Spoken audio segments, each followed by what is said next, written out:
برازنده اون فکر بده که چنین تهمت زشتی به یه بیگناه زده.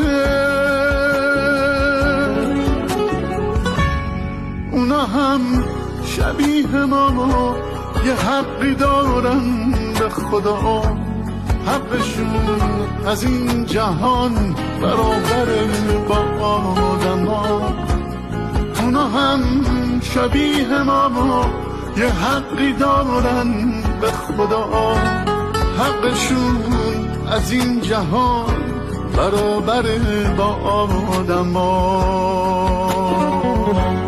آدم ها، آی آدم ها، کاش میشد عوض بشه نگاه ما.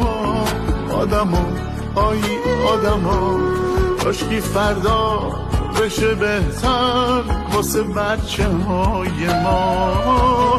آدم ها، آی آدم ها، کاش میشد عوض بشه نگاه ما. آدم ها، آی آدم ها، کاشکی فردا بشه بهتر واسه بچه های ما.